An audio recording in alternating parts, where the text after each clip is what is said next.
Bueno, buenas noches. Estamos acá con un invitado especial. Como es modalidad de la Cátedra de Epistemología, Psicología y el Psicoanálisis B, todos los años hacemos una o dos actividades con académicos, psicoanalistas, a veces no académicos, que sean fuera de la cátedra. Puede ser de la facultad o invitados de otras instituciones o de otras escuelas. La idea es justamente que en estos eventos intercambiemos y aprendamos todos, intercambiemos ideas y aprendamos todos, porque nos incluimos los docentes en aprender también de otros colegas y psicoanalistas. Y hemos invitado incluso a gente no psicoanalista para justamente dialogar. Así que desde el 2015 que se abre esta cátedra, siempre tenemos esta modalidad de invitar gente de afuera de la cátedra. En ay, perdón, me trabo porque voy dando las admisiones. Esta actividad también la hemos difundido conjuntamente con la secretaría que está a cargo Laura Peirano. Hola Laura, ¿querés comentar algo de la secretaría? No, bien. Y así que agradezco a Laura por la difusión y a la facultad, y quiero agradecer la presencia de todas y todos los que están acá en este meet, en este evento, y especialmente a Luciano Lutero, que sabemos que es bastante requerido en distintos espacios psicoanalíticos e instituciones, y sin embargo, bueno, aceptó, a pesar de su apretada agenda, a compartir con nosotros alguna charla en relación al psicoanálisis.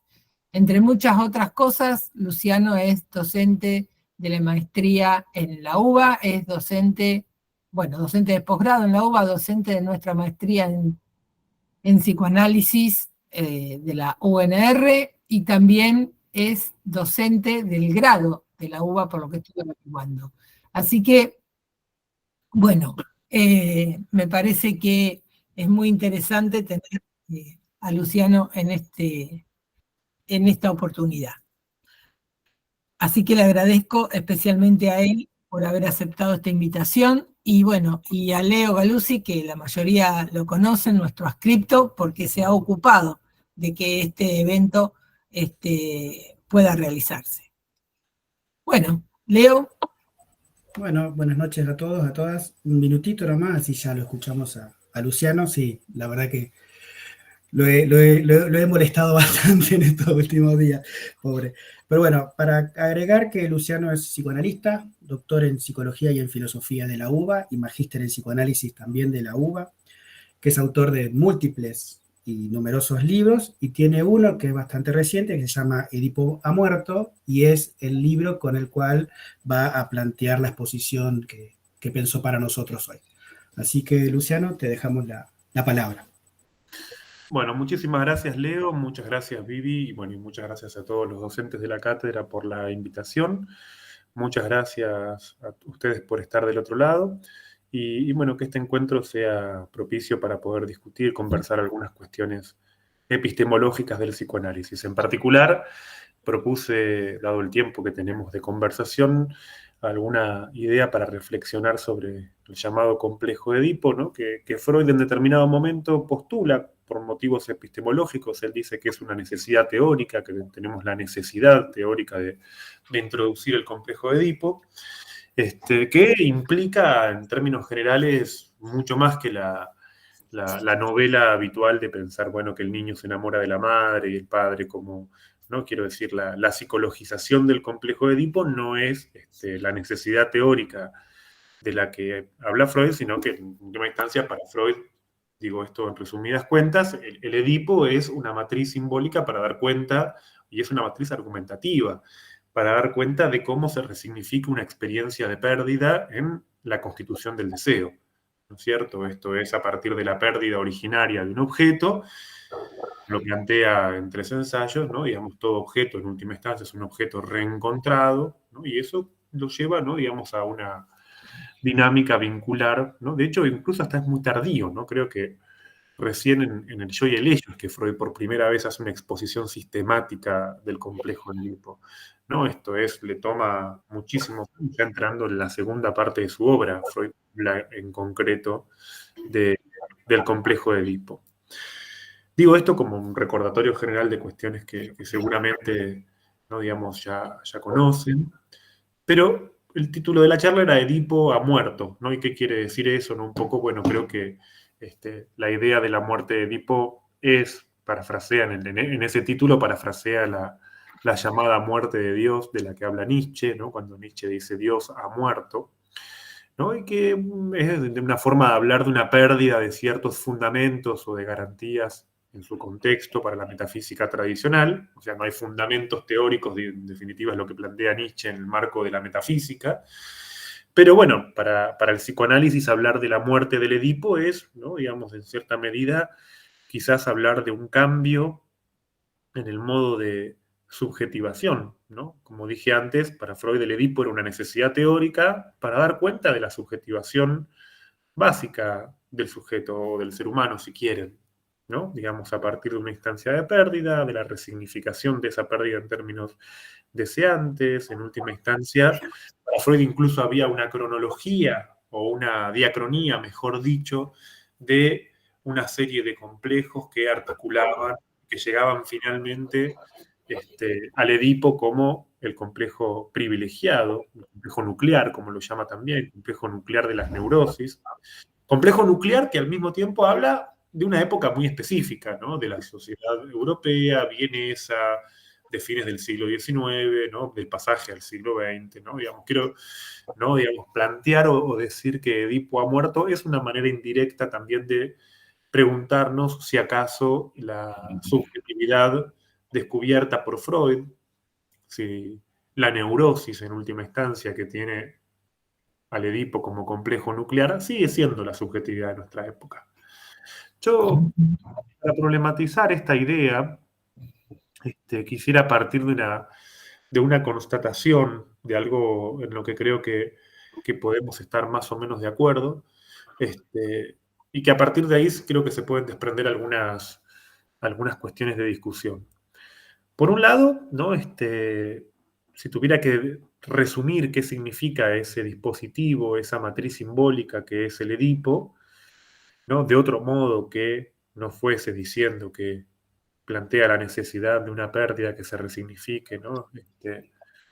Para que eso constituya el deseo, ¿no? Digamos, otra manera de decir lo mismo sería decir que el Edipo era una matriz simbólica que aseguraba la filiación. Establecía ¿no? una línea sucesoria, ¿no? De hecho, Lacan en chiste, ¿no? En el seminario 8, si no me equivoco, en el seminario de la transferencia, ¿no? Esto es una pequeña nota al pie, no me voy a dedicar a hablar de Lacan, pero solamente hago un ejemplo, ¿no? Lacan dice, bueno, en última instancia los hipopótamos también, ¿no? Digamos, quieren acostarse con la madre y también buscan pelear con el padre. Y sin embargo, Freud lo llamó complejo de Edipo, no lo llamó complejo del hipopótamo, ¿no? O sea, la misma conducta la encontramos en ciertos animales. Eso quiere decir que no es el Edipo una forma de hablar de las conductas, sino que lo que establece, ¿no? El amor primario y la fantasía parricida es una línea de sucesión, dice Lacan, ¿no? O sea, lo que establece el Edipo es la filiación y el establecimiento de una cadena entre las generaciones. Dicho de otra forma, el Edipo es la matriz simbólica por la que alguien se convierte en hijo, alguien queda nombrado como sucesor, ¿no? Dicho de otra forma, el atravesamiento del complejo de Edipo es lo que asegura que un niño se convierta en un hijo. Y esto ya es algo bastante problemático de plantear, porque para Freud esto era obvio, ¿no? Que Freud era un ferviente defensor del complejo de Edipo, porque para Freud es obvio que un niño es un hijo. Ejemplo de esto es el caso Juanito, ¿no? En el caso Juanito, Freud todo el tiempo se refiere a Juanito como, de hecho, la palabra que más usa en el caso Hans es el investigador, mi pequeño investigador, y celebra, ¿no? Dice, qué bien Juanito investigando, qué bien Juanito, ¿no? Como, y todo el tiempo lo festeja en su afán de investigar el deseo de sus padres, el origen, ¿no? En el nacimiento de su hermana, ¿no? O sea, encontramos ahí a un hijo concernido en investigar qué cosa, el deseo de sus padres, lo cual es una forma de decir que no somos hijos, ¿no? El Edipo, o otra manera de nombrar qué es el complejo de Edipo, es una forma indirecta de decir que somos hijos de un deseo, no somos hijos de nuestros padres, ¿no? Somos hijos de un deseo que los hijos investigan, además. Por eso Freud, cuando privilegia, digo, ser hijo no es simplemente haber nacido de alguien, ¿no? Digamos, haber nacido de alguien asegura la condición de cachorro de alguien, ¿no? De progenie, pero no asegura la filiación, ¿no? Digamos, ser hijo implica estar en relación al deseo que nos preexiste y ser mucho más hijos de un deseo que de una persona. Ser hijos de un deseo que además hay toda una matriz con la que Freud investiga o propone desarrollar en qué consiste la filiación, ¿no? Porque Freud ubica al mismo tiempo que en el caso del hijo, y Juanito es una clara demostración de eso, ¿no? Digamos, quien está en posición de hijo, al mismo tiempo, desarrolla lo que Freud llama teorías sexuales infantiles, ¿no? O sea, no es condición suficiente haber nacido de alguien para ser un hijo. Un hijo es alguien que está en posición filiatoria respecto del deseo de otro, los padres, y que al mismo tiempo interroga ese deseo del que proviene con algo muy particular, que es lo que Freud llama teorías. Por eso al mismo tiempo, como decía recién, lo llama Juanito investigador, ¿no? Porque uno podría decir Juanito epistemólogo, ¿no? Juanito está produciendo teorías, ¿no? Juanito es el caso privilegiado de Freud para dar cuenta de las teorías sexuales infantiles, ¿no? Al tema al que Freud le dedica, ¿no?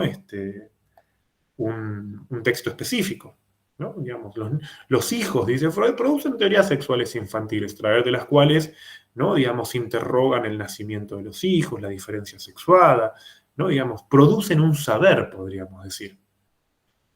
Alguien que está en posición de hijo interroga un deseo a través de una elaboración de saber. Fíjense que es una posición muy específica. Busca acceder al saber del que proviene a través de algún tipo de elaboración de saber, ¿no? Yo recuerdo cuando hace unos años uno de mis hijos, ¿no? Tenía él 6 años y había invitado a dormir a su primera pijamada, había invitado a varios amigos a dormir a mi casa y entonces vienen varios niños, ¿no? Entonces había uno que era un poquito más chiquito, ¿no? Como más, que era la primera pijamada a la que iba, y entonces llega con en el momento de irse a dormir, saca un oso de la mochila, ¿no? Yo decía, uy, vamos a ver si se banca, ¿no? Digamos, pasar la noche, ya me veo a las 3 de la mañana llamando, que lo vengan a buscar, ¿no? Como lo veía como que tal vez no tenía la cancha suficiente para atravesar ese momento. Y sin embargo, en ese momento, como dije, saca un oso de la mochila, ¿no? Y ante la mirada de los demás le preguntan, ¿y ese oso? Le dicen, ¿y ese oso? ¿No? ¿No? Y yo escucho que este niño responde, ¿no? Es el oso que mi papá le dio a mi mamá cuando ella se casó. Una frase rarísima, ¿no? Si uno lo escucha, ¿no? Si uno quiere comprender, ¿no? Es claro. Pero si uno escucha, si uno no comprende, si uno escucha, que no es lo mismo escuchar que comprender, ¿no? Digamos, la frase es llamativa, ¿no? Es el oso que mi papá le dio a mi mamá, ¿no? O sea, parece en principio algo que el papá le da a la mamá. Pero al mismo tiempo no dice cuando se casaron, ¿no? Cuando ella se casó. ¿No? O sea, cuando ella se casó, ¿con quién? Uno podría decir, ¿no es cierto? O sea, lo llamativo en la frase es que queda indeterminado, el lugar del objeto, con quién se casa la madre. Cuando ella se casó, ¿no? Y uno podría decir que el papá le da a la mamá algo en la medida en que ella se casa, pero aparece, ¿no? Uno podría decir, aparece elidido, aparece reprimido en lugar del marido, ¿no? No dice cuando ellos se casaron, cuando mi mamá se casó con él, ¿no? Uno podría decir, aparece en un extremo el padre y en el otro extremo el marido elidido, ¿no? Alcanza una frase para poder escuchar una teoría sexual infantil, ¿no? Si uno escucha, ¿no? Si uno escucha, puede darse cuenta que ahí está latente la teoría sexual infantil, ¿no? Digamos, y por suerte este niño durmió lo más bien, ¿no? Digamos, por supuesto, ¿no? Durmió con su oso y con eso es suficiente, ¿no? Uno podría decir ese oso representa una escena primaria en la que él se puede referenciar para estar fuera de su casa. Y está todo bien, ¿no es cierto? Ahora, creo que, ¿no? Como dije hace un momento, ¿no? Y esto es algo que me importa especialmente ya, no desde el punto de vista teórico, sino más clínico, ¿no? Creo que de un tiempo a esta parte, ¿no? Esto que para Freud sería obvio, ¿no? Freud diría, pero es evidente que los niños producen teorías sexuales infantiles, es evidente que los hijos están interrogando el deseo de sus padres, ¿no? Quiero decir, esto que para Freud era algo dado, yo me pregunto y planteo como inquietud si esto todavía sigue siendo así, ¿no? Creo que en este punto, como clínico, lo que encuentro muchas más veces es encontrarme con niños que no producen teorías sexuales infantiles, niños de los que no se puede dar por sentado que son hijos, que no están en relación a un deseo, ¿no? Niños que más bien pareciera que las coordenadas del complejo de Edipo no se llegan a actualizar, ¿no? Y permanecen más bien en fijaciones tempranas, ya sea a la oralidad, esto es, en relación al destete o al complejo del control de esfínteres, ¿no? O sea, niños que no están lo suficientemente filiados. Por eso, como decía hace un momento, bueno, para Freud era obvio decir que cualquier niño era hijo, ¿no? Digamos, hoy en día nosotros más bien nos encontramos muchas veces con niños que no sabemos si el dispositivo de filiación se realizó. Creo que esto también se corrobora en un cambio clínico muy grande de un tiempo a esta parte, donde, al menos yo recuerdo cuando yo empecé a practicar el psicoanálisis, todavía era muy frecuente encontrarnos que quienes trabajábamos con niños en el inicio de la práctica, por lo general las consultas eran de niños de 6, 7, 8 años, por lo general por temas vinculados a la escuela, sobre todo ocupaban un lugar importantísimo los síntomas del aprendizaje, dislexias, ¿no? O algunas inhibiciones muy fuertes para aprender, ¿no? Pero hoy en día la consulta infantil se desplazó muchísimo, ¿no? Se desplazó hacia casos cada vez más tempranos, ¿no? Ya no son tanto los síntomas escolares, sino que son casos en los que se corrobora, ¿no? Digamos que más bien la consulta es mucho más inicial, que al mismo tiempo, ¿no? Digamos, no hay nada de la escuela puesto en juego ahí. A veces más bien lo que está en juego es la dificultad para el ingreso al dispositivo escolar, ¿no? Digamos, para Freud esto era obvio, ¿no?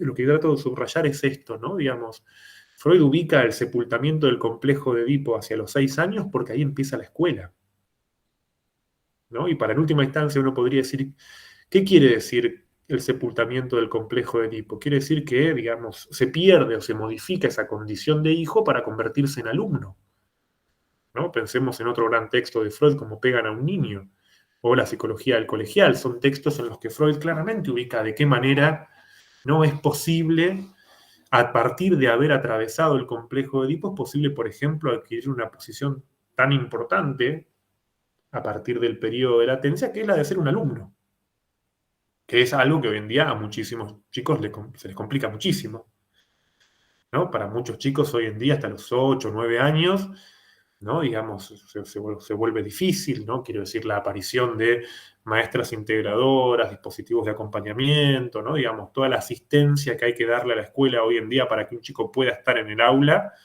¿no? Digamos, para Freud hubiera sido impensable esto, ¿no es cierto?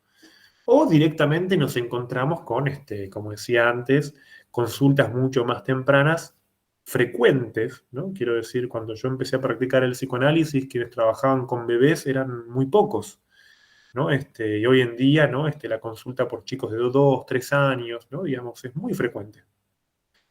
Ni hablar si lo llevamos esto al campo de la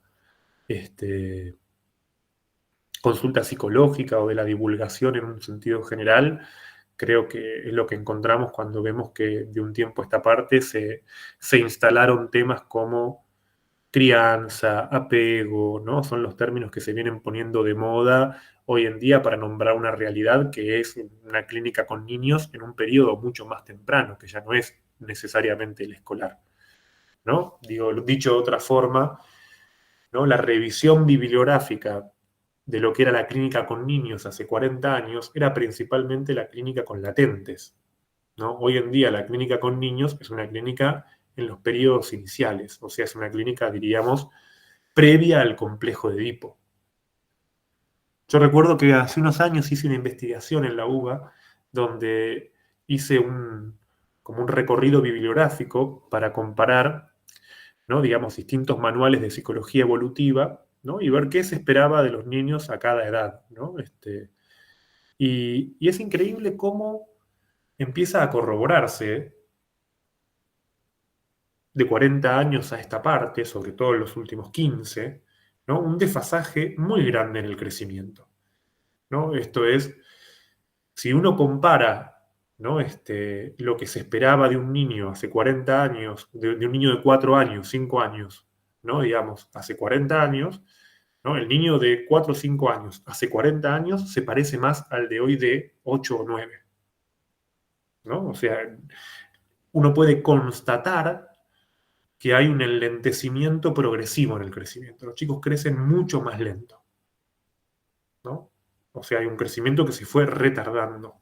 Ni hablar si pensamos en lo que ocurre, por ejemplo, en el llamado periodo de latencia, ¿no? Ustedes saben que para Freud este es un tema sumamente importante, porque para Freud el desarrollo psicosexual es en 2 tiempos, ¿no? ¿Y esto qué quiere decir? ¿No? Que tenemos por un lado el sepultamiento del complejo de Edipo. Freud dice, bueno, 5 o 6 años, la reactualización del Edipo en la pubertad a los 13, 14, ¿no? O sea, Freud está pensando en un periodo de latencia que dura aproximadamente 7 años. ¿Sí? Si, como dije hace un momento, los chicos crecen más lento, se convierten en alumnos mucho más tardíamente, ¿no? Digamos, y supongamos 8, 9 años se convierten del todo en niños en sentido estricto, ¿no? En escolares, pero a los 11, 12 ya empiezan a tener síntomas de la llamada prepubertad, como se la llama hoy, ¿no? Porque también otra modificación muy grande de un tiempo a esta parte es que nosotros estábamos acostumbrados, de hecho, como lo plantea Freud, pubertad y adolescencia. Pero hoy nos encontramos con síntomas de prepubertad y de preadolescencia, o sea, la adolescencia empieza antes que la pubertad. Con lo cual, lo que para Freud era algo fundamental, que era el periodo de latencia como un tiempo prolongado de mucho trabajo psíquico, hoy en día, en vez de ser de 7 años, dura 2 años, si es que hay, ¿no? Dura 2 años si es que hay. Porque ni hablar de lo que implica muchas veces la aparición de la pubertad donde no hubo complejo de Edipo, ¿no? O si uno no puede dar por sentado, no puede dar por obvio ni por evidente que alguien se haya constituido edípicamente, ¿no? Digamos, ¿por qué era tan importante el periodo de latencia? El periodo de latencia es un periodo prolongadísimo, sobre todo vinculado a la elaboración de las representaciones del yo, ¿no? Dicho de una forma vulgar o rápida, ¿no? El periodo de latencia es un periodo muy importante para la erotización de la defensa psíquica, que es lo que le permite a un niño estudiar, pero también la elaboración de las representaciones psicosexuales del yo. O sea, ¿qué soy? ¿No? ¿Qué soy? ¿No? Digamos, y cuando viene la pubertad, en todo caso, la pregunta es ¿qué deseo? Ahora, no es lo mismo poder preguntarse qué deseo cuando sé qué soy, que aparezca la pregunta por el deseo, o que aparezca un impulso sexual sin ningún tipo de constitución de la elaboración de la representación preconsciente de la sexualidad en el yo.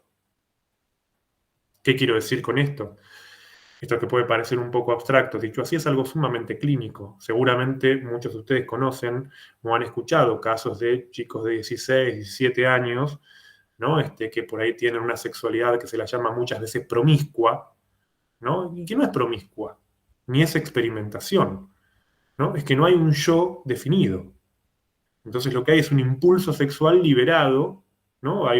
Por decirlo así, una práctica sexual que no tiene condiciones subjetivantes. Y creo que esto también se puede asociar a otro elemento sumamente importante, ¿no? Que es la desaparición de una estructura que Freud consideraba fundamental de la adolescencia, que era el enamoramiento. Freud lo dice explícitamente de esta forma. Freud dice, lo que un adolescente tiene que hacer, lo único, dice, lo único. Ni siquiera dice, entre otras cosas, dice, lo único que un adolescente tiene que hacer, dice Freud, es enamorarse. Porque a través de ese primer amor va a reactualizar el complejo de Edipo, y en la reactualización del complejo de Edipo va a revivir la dependencia temprana y va a poder desinvestir los objetos endogámicos. Ahora, donde no hay Edipo constituido, no hay reactualización del complejo de Edipo. Donde no hay reactualización del complejo de Edipo, no hay enamoramiento. Donde no hay enamoramiento, no hay pasaje de la endogamia a la exogamia.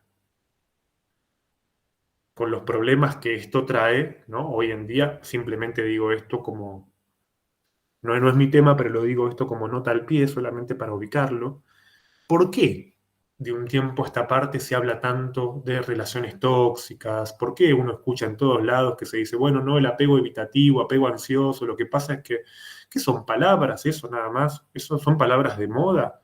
¿O eso nombra una realidad? ¿No? Digamos, son cuestiones que... ¿Por qué se habla de las relaciones narcisistas? ¿No? ¿De qué está hablando? Yo creo que se habla de algo que es muy concreto, que no es solamente una terminología, y creo que tiene que ver con que justamente la no actualización, la no instauración del Edipo temprano y la no reactualización del Edipo en la adolescencia hace que las personas lleguen a la adolescencia, entre comillas, a la mediana edad, si quieren, ¿no? Digamos, como dicen muchas veces, solamente repitiendo patrones infantiles, porque no tienen ninguna instancia de resignificación. Entonces, no tienen, lo que dice Freud, una capacidad exogámica de amor. Lo que hacen es seguir adhiriéndose al objeto como si fuera un objeto primario. Por eso las ansiedades de separación tremendas que muchas veces encontramos en muchas personas que por ahí tienen 30 años y no pueden hacer duelos, por ejemplo. Porque también una de las consecuencias de haber atravesado el complejo de Edipo es la posibilidad de hacer un duelo, ¿no? Personas que directamente viven las separaciones de una forma mucho más dramática, ¿no? Y efectivamente viven desgarros en la medida en que se tienen que separar, o directamente, ¿no? Digamos, tienen terror de separarse, creo que una de las cuestiones que yo jamás me hubiera imaginado, hay cuestiones que yo nunca me hubiera imaginado, ¿no? Cuando empecé a practicar el psicoanálisis. Una de ellas era, en los últimos 10 años, empezar a atender parejas, ¿no? Digamos. Pero bueno, empecé a atender parejas y entonces empecé a formarme también en modelos teóricos para atender parejas.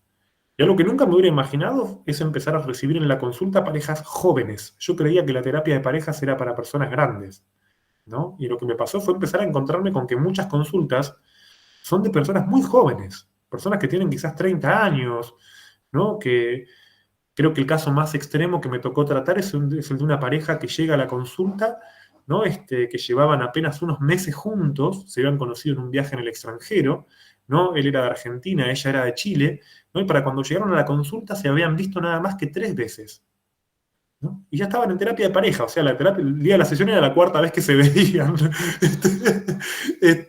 Pero claro, tenían una relación virtual sumamente de las llamadas tóxicas, patológicas, ¿no? Donde se vivían celando, ¿no? Digamos, virtualmente, ¿no? Digamos, porque también eso es algo sumamente notable de nuestra época, las relaciones a la distancia y virtuales, ¿no? Donde se peleaban, ¿no? Era un intensísimo drama amoroso, ¿no? Donde ¿no? Digamos, ya se habían dejado, se habían bloqueado, ¿no? Habían hecho esas cosas que se hacen, ¿no? Como ¿no? Le aparece la carita gris, ¿no?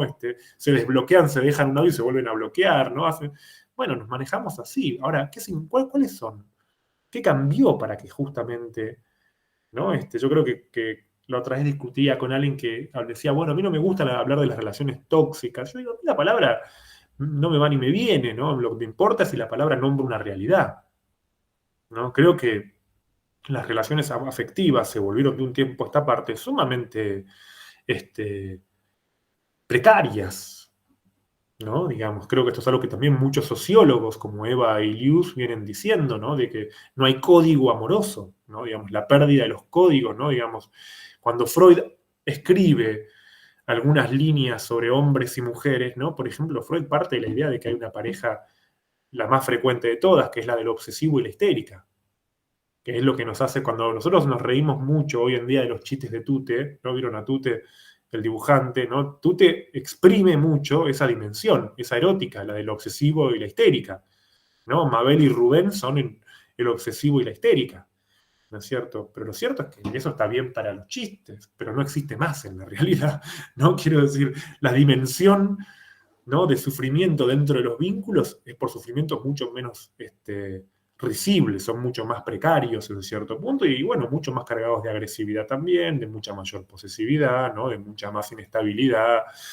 mucho más hirientes, ¿no? No tiene lo que Lacan llamaba cuando hablaba del obsesivo y la histérica, la comedia de los sexos, ¿no? Digamos, hoy en día, más bien, más que ser algo cómico, ¿no? Digamos, cuando uno ve los chistes de Tute se ríe, ¿no? Es cómico, es la comedia de los sexos.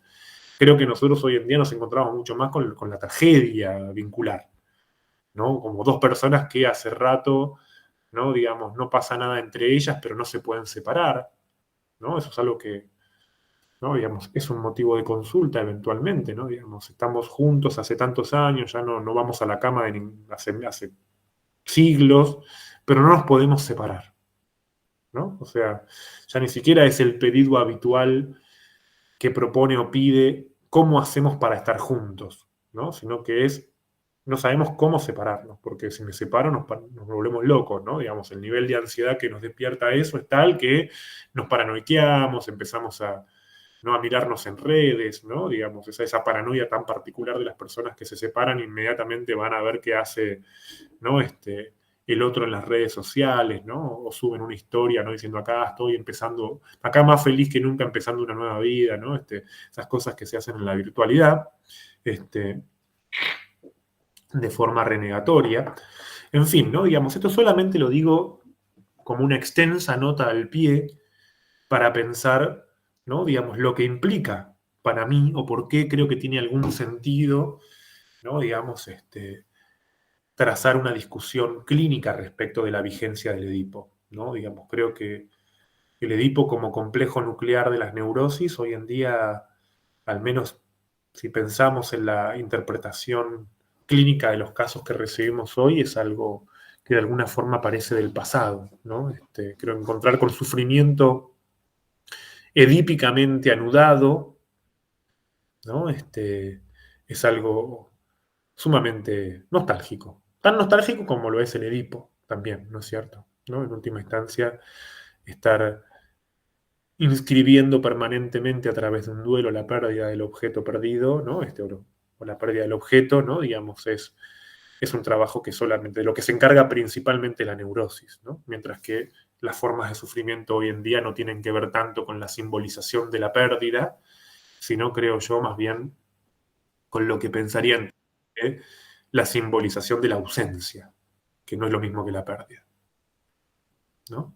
La dificultad para poder representar psíquicamente la ausencia del otro, que no es lo mismo, que está mucho más en relación al complejo de destete que al complejo de Edipo, ¿no? En última instancia, el destete no es dejar de tomar la teta, ¿no? Digamos, el destete tiene que ver con, ¿no? justamente la simbolización de la ausencia de la madre, ¿no? Digamos, tiene que ver en relación con el objeto primario, con esa simbolización primaria, dicho de otra forma, que la ausencia del otro no sea vivida como un abandono. O sea, que la ausencia del otro sea vivida como una forma de presencia. Que eso le da lugar, en la infancia, eso le da lugar a una vivencia muy específica y muy importante. Que así empieza el caso Juanito, ¿no? El caso Juanito, si ustedes lo recuerdan, ¿cómo empieza? Mostrando que Juanito ya atravesó el complejo de destete. No porque haya dejado de tomar la teta, sino por lo que dice Juanito. Porque Juanito se angustia cuando extraña a la mamá. O sea, ser un niño capaz de extrañar algo tan, tan concreto, ¿no es cierto? ¿No? Como ser alguien capaz de extrañar, ¿no? Digamos, para poder extrañar a otra persona es preciso contar con la ausencia de esa persona, es preciso estar con la ausencia de esa persona como una presencia. Yo pongo siempre un ejemplo que me resulta muy simpático en lo personal, que es en ocasión de cuando yo me separé de mi primera esposa, no, estaba con uno de mis hijos, estaba y estábamos cenando y entonces mi hijo me dice, ¿no? Lo veo un poco compungido, ¿no? Y le pregunto, ¿qué te pasa, no? Y él me dice, no, pasa que extraño a mamá, ¿no? Y yo en ese momento, por supuesto, como acostumbramos a hacer los psicoanalistas, ¿no? Que enseñamos todo esto, pero después en la vida práctica no hacemos cualquier cosa, ¿no? Entonces lo que le digo es, obviamente, una estupidez. Le digo, ¿querés llamarla? ¿Querés que la llamemos a mamá? ¿No? Y él me responde, él me dice, no, no, no, con extrañarla está bien, me dice. ¿No? ¿No? Como yo le ofrecía el objeto, le decía, extrañás el objeto, no, tomá el objeto, ¿no? Y me dice, no, no, no, yo la extraño nada más, ¿no? Digamos, la puedo extrañar, ¿no? Digamos, bueno, claro, está bien, ¿no? Yo pienso en cuántas personas hoy en día escucho para las cuales no se constituyó esa relación de simbolización de la ausencia a través de extrañar al otro, que es privilegiada para poder constituir una relación de objeto, ¿no? La investidura libidinal del otro es la investidura de la ausencia del otro.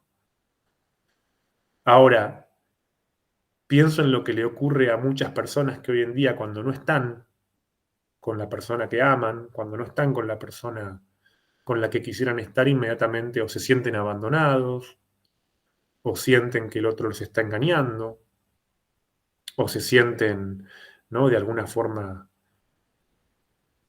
con un menor valor personal, que tienen una mayor tendencia a establecer relaciones fusionales, ¿no? Esas personas para las cuales, por ejemplo, ponerse en pareja es hacer todo con el otro, ¿no? Quiero decir, ahí no se constituye. O mismo, ¿no? Digamos, lo que le pasa a esas personas que dicen, bueno, yo no extraño,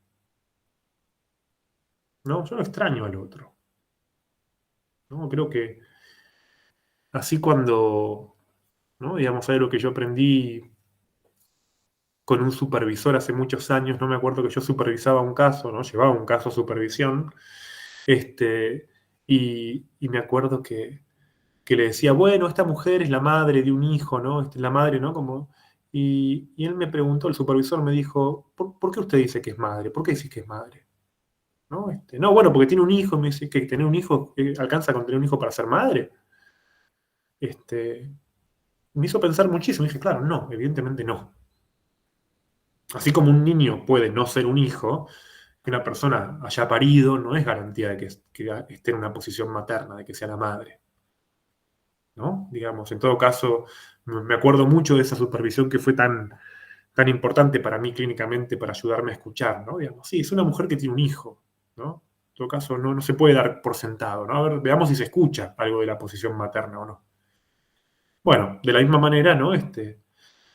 Muchas veces en la consulta por ahí recibimos a personas que han pasado, ¿no? Nos dicen, bueno, estuve 10 años de novio y después me puse de pareja 5 años más, y uno dice, ¿ahí hubo vínculo o no hubo vínculo? ¿Hubo pareja o no hubo pareja? ¿No? Y la única forma de saberlo es si se constata un duelo o no. Si no hay ningún pasaje por la elaboración de la pérdida, lo cierto es que entonces puede haber estado con alguien sin que se haya constituido una relación de objeto, ¿no? Digamos, alguien puede decir, ¿no? Estuve 10 años, 5 años, ¿no? Digamos, el mero estar con alguien no significa que ahí se escuche que se constituyó un objeto psíquico. El Edipo, volviendo a nuestro tema, ¿no? Digamos, es el último eslabón en la constitución de un objeto psíquico.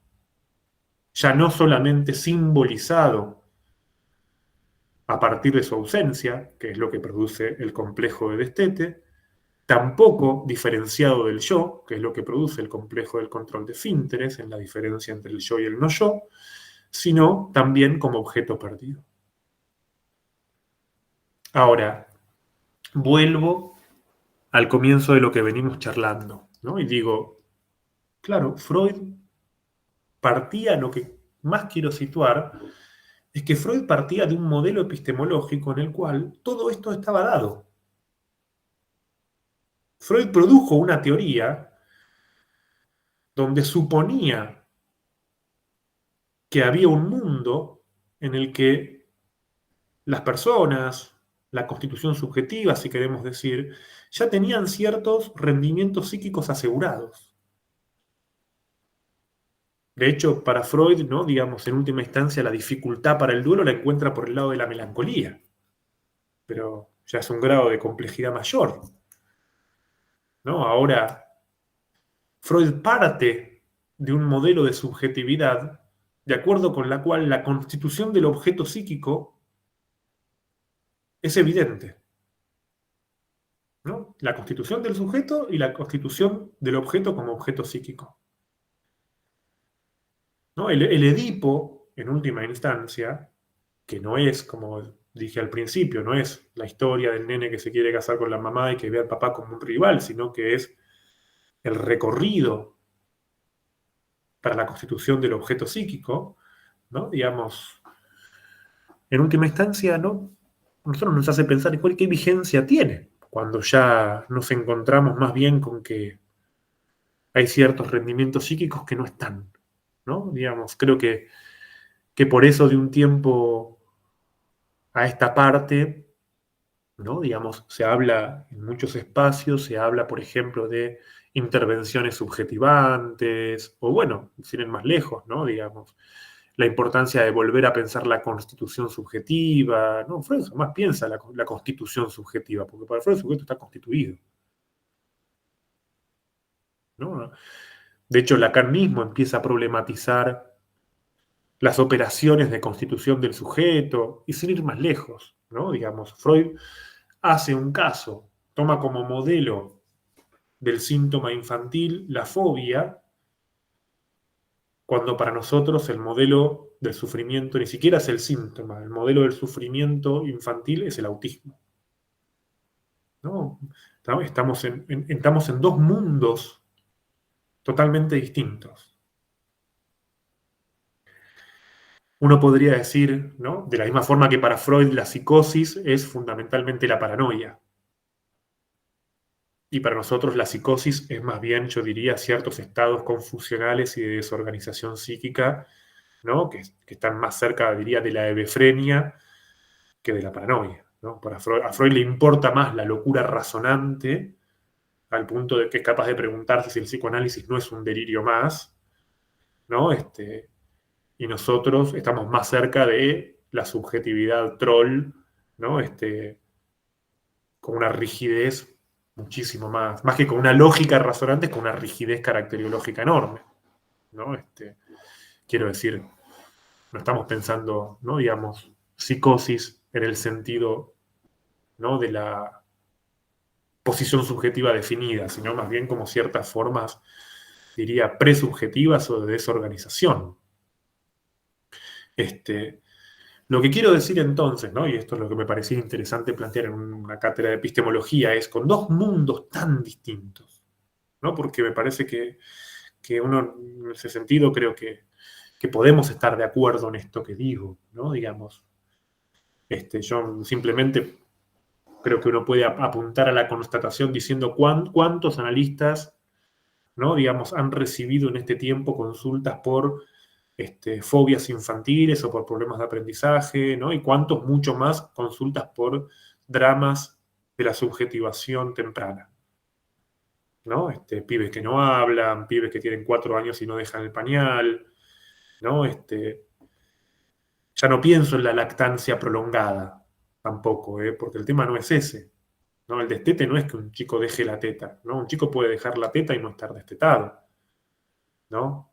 Ahora, que un chico haya dejado la teta y no esté destetado es lo que uno constata conversando con pediatras hoy cuando hablan, por ejemplo, de los niños de alimentación blanca, como lo llaman, que son niños que comen solamente yogures, que toman solamente leche, que comen solamente arroz y fideos, ¿no? Que es una continuación, ¿no?, de la deglución propia de la lactancia, pero con alimentos semiblandos. Y un motivo de consulta muy frecuente en niños pequeños hoy es las restricciones alimenticias, que no son anoréxicos esos niños, sino que tienen una fuerte, ¿no?, restricción alimenticia porque todavía, aunque ya no tomen la teta y quizás ni siquiera tomen la mamadera, ¿no?, digamos, sin embargo, siguen sin haber reprimido la pulsión oral, ¿no? Todavía están situados en relación a un otro muy primario desde el punto de vista de la oralidad. O sea, eso es impensable, ¿no? Digamos, yo creo que siempre pongo el ejemplo, ¿no? Digamos, uno empieza a leer el caso Juanito y uno a Juanito lo conoce desde los 2 hasta los 5. Y es increíble lo que pasa en todo ese periodo en Juanito. Juanito empieza, sobre todo una muy linda manera de leer el caso Hans, es leer cómo Juanito va cambiando su forma de soñar.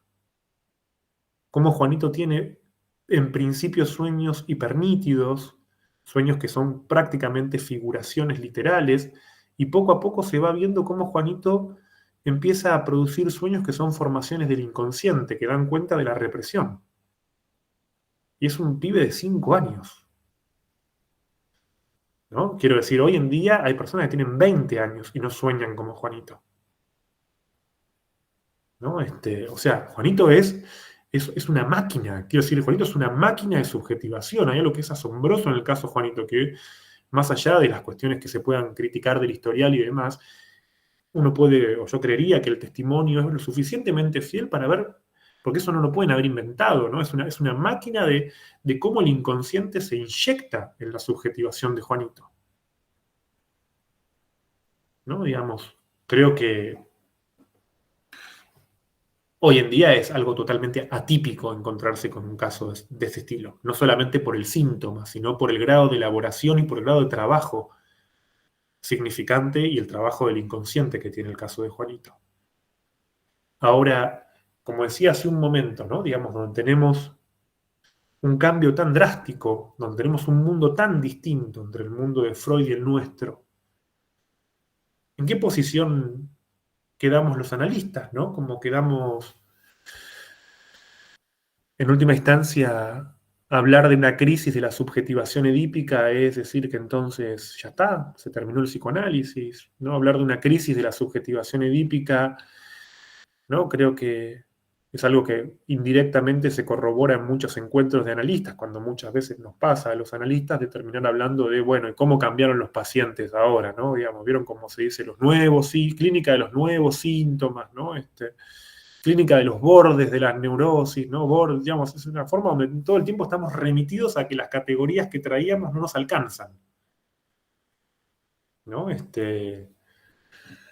Que bueno, ya no la psicosis, o desde otro modelo teórico, la psicosis ordinaria, ¿no? Es otra forma de nombrar también, bueno, ya no es la psicosis en su forma tradicional, es un nuevo tipo de psicosis, las nuevas formas de subjetividad, ¿no? Hasta llegar a lo que se plantea a veces como la subjetividad neoliberal. Uno podría decir, claro, las neurosis son, sin duda, son efecto, ¿no? Digamos, el modelo edípico de las neurosis supone una sociedad eminentemente patriarcal, ¿no? Las neurosis son subjetividades patriarcales, ¿no? Digamos, hoy en día en el mundo contemporáneo que uno podría calificar de post-patriarcal, ¿no? Digamos, el sujeto neoliberal, sujeto de consumo, sujeto desarraigado de ideales, sujeto, ¿no? Digamos, y cuando digo desarraigado de ideales, digo que para Freud los ideales eran la instancia privilegiada para la represión, ¿no? O sea, sujetos que están más bien en relación a imperativos productivos que en relación a ideales, ¿no? Digamos, ¿cómo ¿Cuál es el valor del Edipo en todo esto? ¿No? Digamos, decir Edipo ha muerto en última instancia significa que el psicoanálisis ha muerto, ¿no? El psicoanálisis es una excelente teoría de una subjetividad que ya no existe. Yo creo que encontré una respuesta para esto en dos lugares, ¿no? Creo que uno de ellos es en un seminario de Laplanche y en otro es en una discusión que plantea Silvia Bleichmar, ¿no? Donde ya dice algo interesante, ¿no? Plantea en cierto contexto que en última instancia, ¿no? Digamos, las categorías del psicoanálisis, por su referencia histórica, ¿no? Parecieran en determinado punto quedarse sin referente, ¿no? Quedarse sin objeto, ¿no? Digamos, perder como la referencialidad, pero que, ¿no? Como observación epistemológica uno podría decir, ¿no? Digamos, la validez de una teoría no depende de su referente, ¿no? Digamos, en ese sentido, ¿no? Uno podría decir, muchas teorías se hacen para mundos posibles, no se hacen para que en efecto haya instancias concretas en las que esas teorías se utilicen, ¿no? Ahí es donde justamente tomando una idea de Manoni uno podría decir es cuando el psicoanálisis ya no es solamente una representación del mundo, ¿no? Sino que es, como la llama Manoni también, una ficción, ¿no? Es el psicoanálisis como ficción teórica y no como teoría en el sentido tradicional del término, no como reflejo del mundo, sino como ficción conceptual. Creo yo que decir Edipo ha muerto no es decir que entonces el psicoanálisis murió, sino que es decir que creo que empieza, creo yo, en esta especie de crisis epistemológica, comienza una nueva clínica, que es una clínica de los límites del psicoanálisis, ¿no? Ya no es una clínica del psicoanálisis basada en que el psicoanálisis va a dar cuenta de la realidad, ¿no? El psicoanálisis busca representar la realidad, ¿no? Digamos, uno podría decir, el objetivo freudiano de la teoría era que su teoría fuera una representación de la realidad psíquica, ¿no? Sino que me parece que en el desplazamiento de la época de Freud a la nuestra, lo que se juega es pensar la posibilidad de un psicoanálisis que ya no busca dar cuenta, ni reflejar, ni representar, sino que más bien empieza a dar cuenta de los límites diría así, de las condiciones de posibilidad del psicoanálisis. Un psicoanálisis que en todo caso, se convierte en mucho más potente porque que tiene la capacidad de problematizar su propia vigencia, ¿no? Dicho así parece un poco abstracto, pero creo que es la misma distinción que, por ejemplo, se corrobora en el arte o en la teoría del arte, cuando, por ejemplo, uno podría decir cuál es la diferencia entre el arte moderno y el arte contemporáneo. El arte contemporáneo, el último arte moderno, perdón, uno podría decir hasta el siglo XX, el arte moderno es un arte que se propone representar y en todo caso, ¿no? Digamos, buscar diferentes representaciones del mundo. Llegamos hasta el impresionismo, ¿no? A partir de el arte contemporáneo ya no tiene ningún referente y es solamente una problematización del arte, ¿no? Digamos, la pregunta ante una obra de arte contemporáneo ya no es qué significa, ¿no? La pregunta ante una obra de arte contemporáneo es ¿por qué esto es arte? ¿No? Y yo creo que ahí el mismo planteo se puede aplicar, quiero decir, explico mejor el ejemplo, ¿no? Cuando uno va a ver a un museo, una obra de Van Gogh, ¿no? Dice, bueno, ¿y qué quiso decir Van Gogh? ¿No? Ahora, cuando uno se encuentra, ¿no? Frente a la escultura invisible de Klaus Oldenburg, si alguien pregunta qué significa, ¿no? La escultura invisible de Oldenburg, en el patio trasero del MoMA, es un rectángulo, un pozo cavado en el piso que él titula, ¿no? Escultura invisible, ¿no? Quien va y mira y dice, ¿qué quiere decir? ¿Qué quiso decir el artista? No entendió la obra, ¿no? Digamos, el arte contemporáneo de Andy Warhol hasta acá es la problematización o es la pregunta permanente acerca de por qué esto es arte, ¿no? Digamos, no es una hermenéutica del arte, la del arte contemporáneo, sino que más bien es una teoría acerca de los límites del arte. Bueno, creo que lo mismo es lo que se puede aplicar, o entiendo, que se puede plantear para el psicoanálisis. El psicoanálisis contemporáneo ya no es un psicoanálisis que trata de buscar o que trata de pensar que sus categorías pretenden representar una realidad, sino que es un psicoanálisis que más bien problematiza por qué todavía tendría vigencia el psicoanálisis y cuál es el alcance de sus categorías, cuando no tienen ningún referente. O sea, no necesitamos, para que el Edipo tenga vigencia, no necesitamos que todavía exista la subjetividad edípica. Lo que necesitamos es poder pensar la crisis del Edipo. Para que en última uno podría pensarlo de la misma forma, ¿no? Digamos, con los conceptos lacanianos, ¿no? Digamos, para que exista el objeto A no necesitamos que el objeto A sea materializable, que exista en algún lado, que sea un objeto especularizable, que uno pueda decir, este es el objeto A, ¿no? Digamos, en efecto, lo que caracteriza justamente al objeto A es no tener ninguna ontología, no tener ninguna pretensión ontológica. No es ningún objeto el objeto A, ¿no?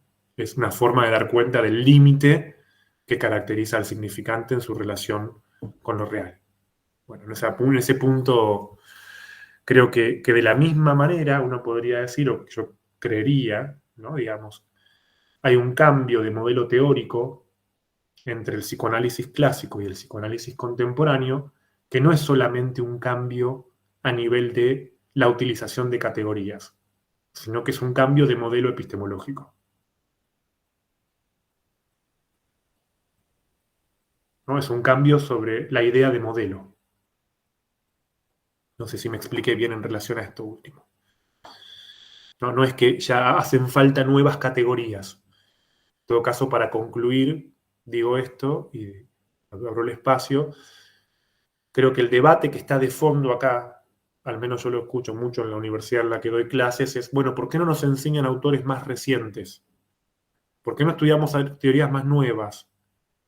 ¿No? Nos faltan nuevas teorías. Esa es una idea equivocada, creer que nos faltan nuevas teorías o teorías más contemporáneas para entender la realidad actual. No, eso es creer que la teoría sigue siendo una representación de la realidad. Eso es seguir pensando con un modelo, creo yo, equivocado, que es el modelo figurativo de la realidad. O sea, nos falta, como cambió la subjetividad, tengamos una teoría que sea la teoría adecuada para representar la realidad hoy. Y me parece que la potencia del psicoanálisis no está en buscar ser ni en la pretensión de ser una teoría que represente ninguna realidad, sino que más bien creo yo que como teoría tiene hoy la capacidad privilegiada, ¿no?, de dar cuenta justamente de la crisis de los conceptos con los que se forjó.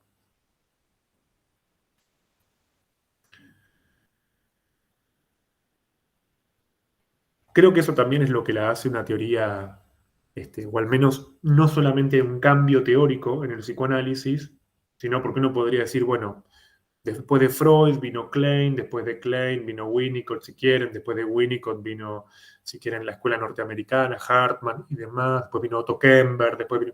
¿Qué son, no? Progresivas, ¿no? Digamos, ¿hay cambios de teoría? Bueno, sí, hay cambios y hay producción de nuevas categorías, ¿no?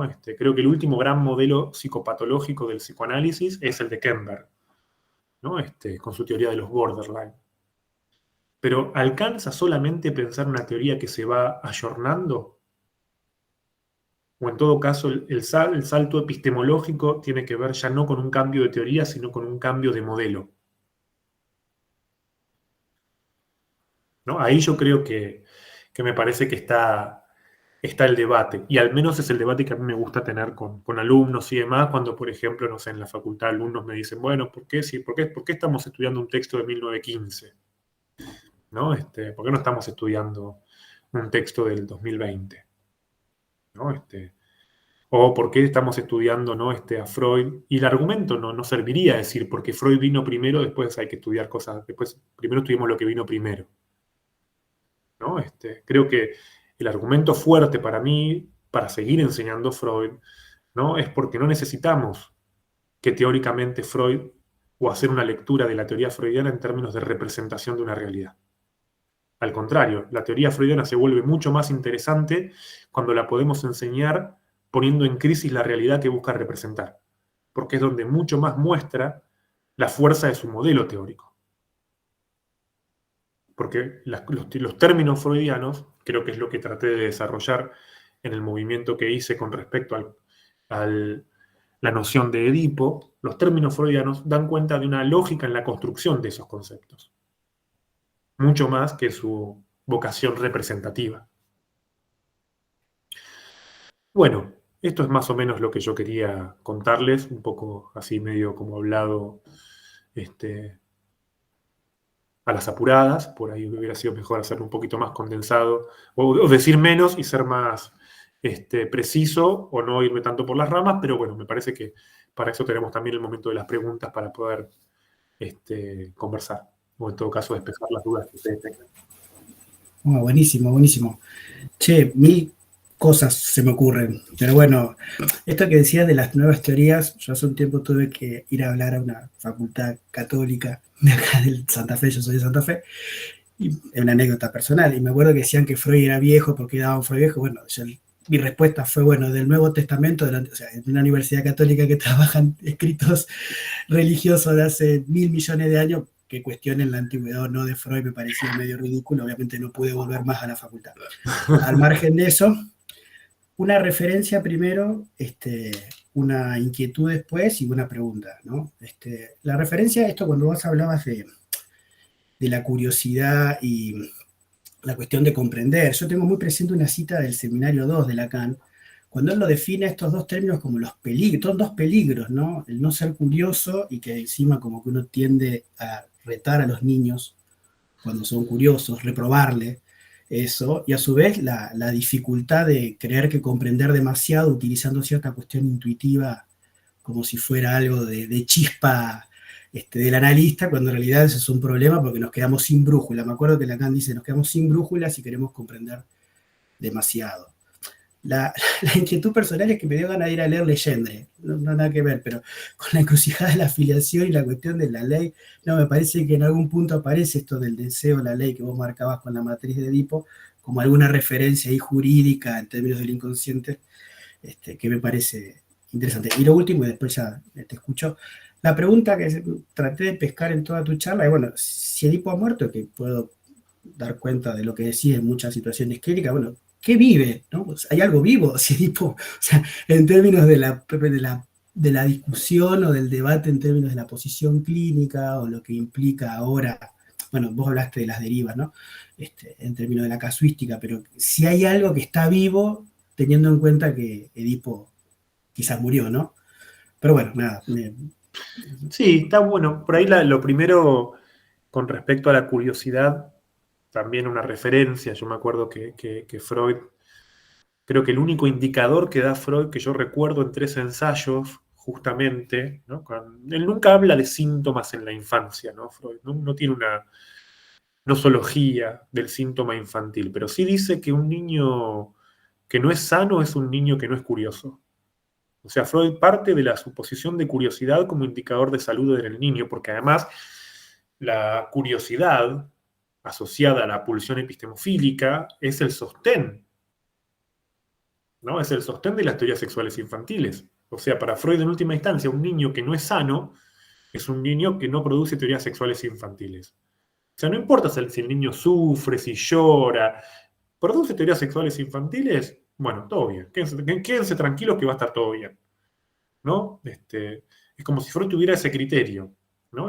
Para distinguir lo saludable o lo normal de lo patológico, ¿no? Digamos, o sea, digo esto pensando hoy en día en cuántos niños son niños muy sobreadaptados, muy niños que parecen normales, y creo que esto sobre todo, más que nada, lo mostró la clínica winnicottiana, ¿no? Yo siempre, a mí algo que siempre me impactó de Winnicott es cómo Winnicott te presenta a una persona que vos lo lees y decís, qué persona más normal, ¿no? Y Winnicott te dice, era un sujeto sumamente perturbado, ¿no? O sea, para Winnicott no hay nada peor que la normalidad, ¿no? O sea, las personas normales para Winnicott son personas que están muy mal, porque no tienen síntomas, que es lo que vemos hoy en día, donde hoy en día uno podría decir lo más complicado que hay hoy en día es el exceso de funcionalidad, ¿no? digamos, la subjetividad productiva actual, sumamente funcional, es un problema, ¿no es cierto? O sea, lo que se volvió un problema es la falta de problema, ¿no?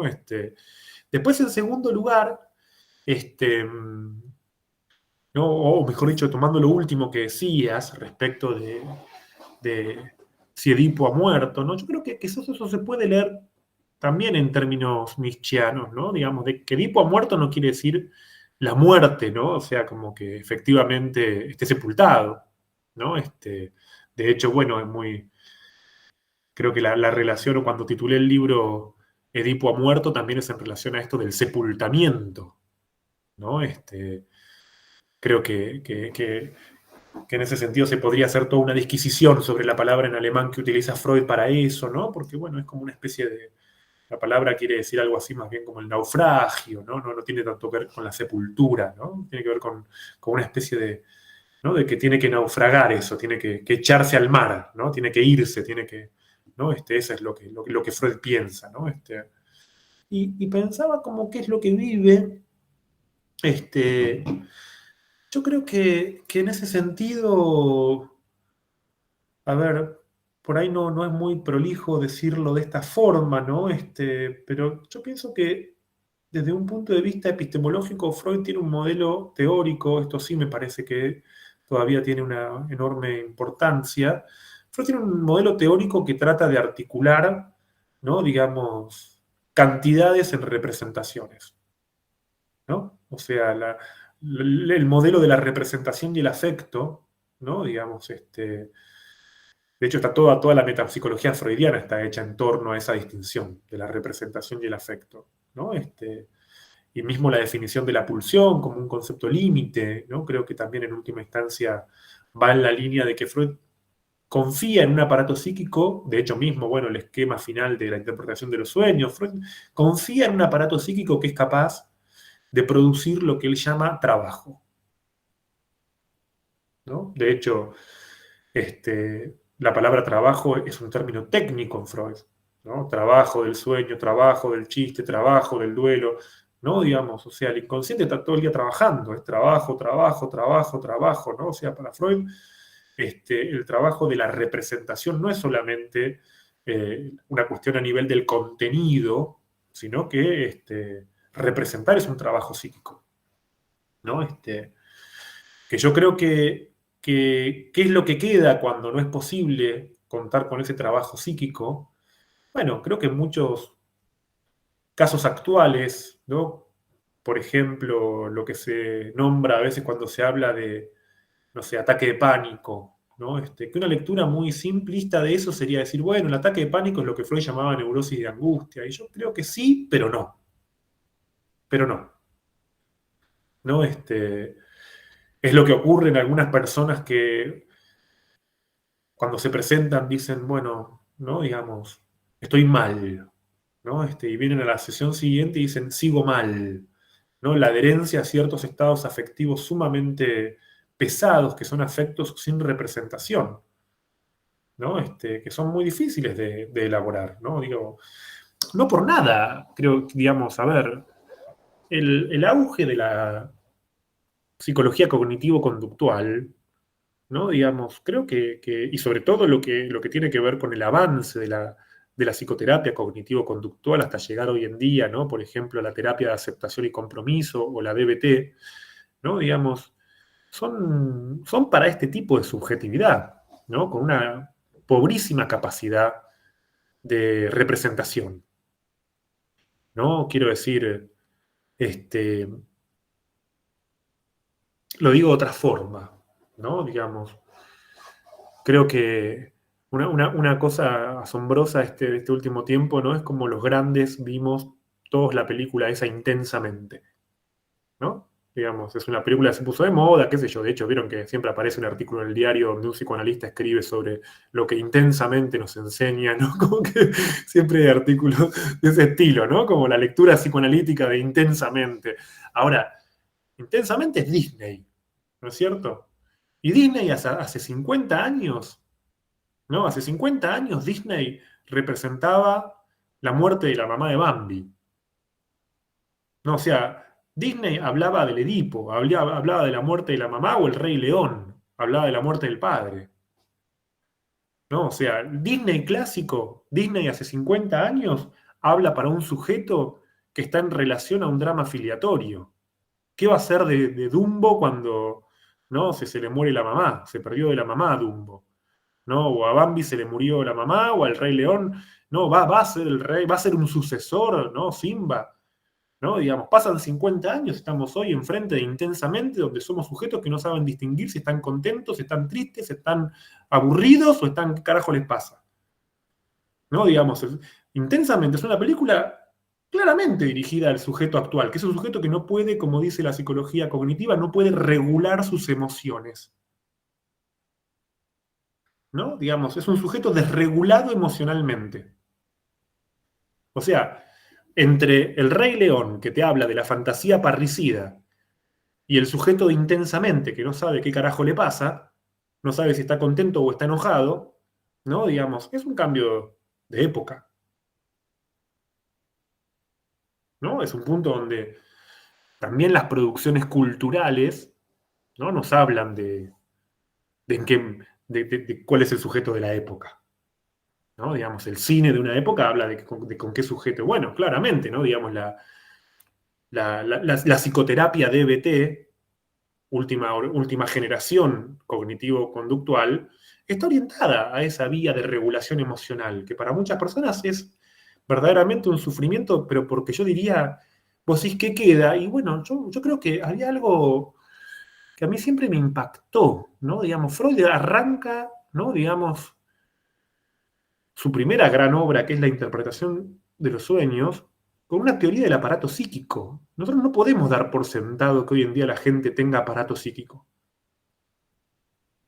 De hecho, muchas personas no tienen aparato psíquico. ¿No? Me parece que eso es claro, ¿no? Digamos, estos casos de los que estamos hablando ahora, de personas que tienen altos niveles de impulsividad, ¿no? Digamos, que tienen altos niveles de consumismo, lo que llaman ansiedad, que no es angustia. Porque la angustia es un afecto profundo. El sujeto angustiado es alguien interpelado por su deseo. La angustia es un afecto de profundidad. La ansiedad es el nombre actual de la excitación autoerótica. No, el ansioso es alguien que se siente y no puede dejar de moverse. Pasa que uno dice ansiedad, no dice autoerotismo. Freud diría autoerotismo. Goce del órgano. ¿No? No puedo dejar de comerme las uñas. Estoy así. No hay circuito pulsional.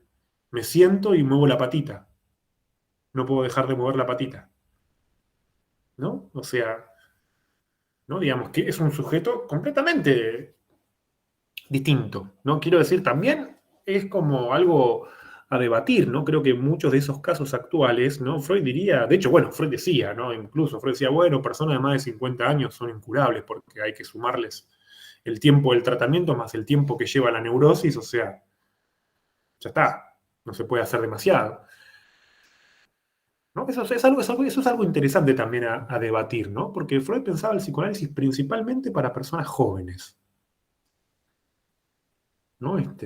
Y hoy en día, ¿no? Creo que en términos generales, ¿no? Digamos, mucha de la consulta es personas de 40, 50, 60, ¿no? Yo atiendo personas de 70 años que ubico que han hecho movimientos muy interesantes.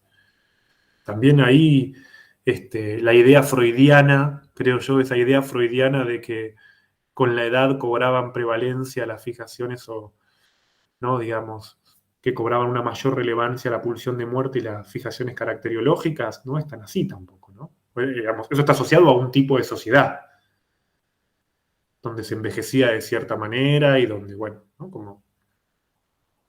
Pero bueno, no sé si te respondí, Leo, pero ya me quedo charlando, ¿no? Como ya Sí, desarrollo porque me quedo pensando en voz alta. Se arma la peña, ¿no? Buenísimo. Bueno, gracias, Luciano. La verdad que maravilloso todo el abanico que abriste. Empiezo por lo último que comentaste. Decías que el psicoanálisis Freud planteaba que era para jóvenes y hablabas de gente de 40. Pasa que hoy la gente de 40 es joven, se sienten jóvenes, ¿no? Yo lo escucho, o sea, yo todavía ni pensé en ser padre, ni pensé, no es que decidió no pensó aún, ¿no? Uy, pero voy a cumplir los 40, tengo que ver qué voy a hacer. Es decir, que un poco esto que vos decías, ¿no? Cómo son los chicos ahora, en qué edad eran los de, ¿no? Bueno, entonces los jóvenes de 40 son, qué sé yo, capaz que los de 20 de antes, ¿no? Pensaba en esta. Sí, Y sí. pensaba también en esto, que estos, bueno, ¿por qué hoy son jóvenes, no? O por qué no pasan por el Edipo, o qué pasó con Edipo. Yo pensaba, digo, ¿no tendrá que ver también esta generación responde a otro tipo de funciones maternas y paternas, ¿no? A otra posición? Quizás en esa posición, con esto del colecho, no determinarlos, no marcarles ningún trayecto, ¿no? El Edipo marca un trayecto, claramente, eh, porque hay alguien ahí marcando, cumpliendo esas funciones, digamos. Eh, a mí me parece que ahí hay una no responsabilidad, ¿no? De esta posición de sujeto responsable que habla Lacan, en la posición de la paternidad o maternidad. Esto de no determinarlo es no jugarse a marcarle un camino, después que el hijo haga lo que quiera. Hijo, hija, ya no importa. Si no, no, hay ahí, bueno, que aprenda, ¿no? A caminar cuando pueda, quiera, que hable cuando quiera. Entonces, ahí me parece que aparece también la debilidad mental y el autismo, ¿no? Me parece Está que muy ahí buena la pensar observación, algo de la Vivi. responsabilidad. Sí, totalmente. Yo comparto, sí, sí, muy buena la intervención. Sobre todo subrayaría esto que decís, ¿no? Como ¿no? Que creo que es algo muy presente en la consulta de muchos padres, ¿no? Que es este miedo a querer traumar, miedo a que no sea cosa que algo deje una huella, como si la huella fuera negativa, ¿no? Como que creo que Y se justamente, enoja. exacto, exacto, ¿no? Como que quede una marca como si no existiera justamente. Yo creo que hay algo que, este, ¿no? Como en estos días en que se lanzó el nuevo disco de Charly García, yo me acuerdo de algo que decía Charly, que muchas veces dijo Charly, que justamente la adolescencia es el periodo más creativo de la vida, dice Charly, ¿no? Como de hecho, muchas canciones de él, de las que grabó 30 años después, las hizo en la adolescencia, ¿no? Él dice que es el momento, y los analistas creo que estamos de acuerdo con eso, porque sabemos que la adolescencia es, en efecto, ese momento de resignificación fundamental, y que de hecho eso es algo importantísimo dentro de la teoría freudiana de una sexualidad en dos tiempos. Claro que donde no hay una subjetividad edípica, esos dos tiempos no están, ¿no? Entonces, ¿por qué se habla hoy tanto de generación de cristal? ¿Por qué esta gente a la que le duele todo, ¿no? Y aparentemente, no sé, nos duele todo y todo nos duele un montón y no son grandes cosas, ¿no? Quiero decir, ¿no? Yo pienso, ¿no? Cuando alguien dice, bueno, ¿y vos qué edad tenés, Luciano? 44. Y dice, ah, bueno, no, porque fíjate, qué sé yo. Y yo digo, pero a mi edad, Sartre había estado en una guerra, había estado preso, había escrito El ser y la nada. Ya pasé, a él le había pasado de todo, ¿no? Mi vida es como la más común del mundo, ¿no? Nosotros tenemos vidas bastante comunes, vidas en las que pasa muy poco, ¿no? Vidas en las que pasa muy poco, pero que sin embargo algo que sería muy interesante debatir es cómo pasa a tener una prevalencia enorme la noción de trauma, ¿no? Vivimos traumados, de hecho lo escuchamos discursivamente, ¿no? Que la nueva forma de hablar del trauma es que estamos todos rotos, estamos heridos, tenemos que ya no se dice curar, vieron que ahora se dice sanar, tenemos que sanar, ¿no? Digamos, el nuevo discurso psi, ¿no? Digamos, es un discurso para un sujeto sumamente pasivo. No es un sujeto que recibió huellas del otro, tomando lo que decís vos, Vivi, ¿no? Digamos, no es un sujeto marcado. Y creo que la paradoja de todo esto es que el sujeto que no recibió marcas, ¿no? El sujeto que no recibió alguna marca del otro, es un sujeto que muchas veces termina mucho peor, ¿no? Yo recuerdo una situación que me contaban hace un tiempo una colega que es docente de una universidad, ¿no? Y que, ¿no? Digamos, tenía que conformar la mesa de examen para una alumna que era una alumna muy particular, medio querellante, medio, ¿no? Y entonces, ¿no?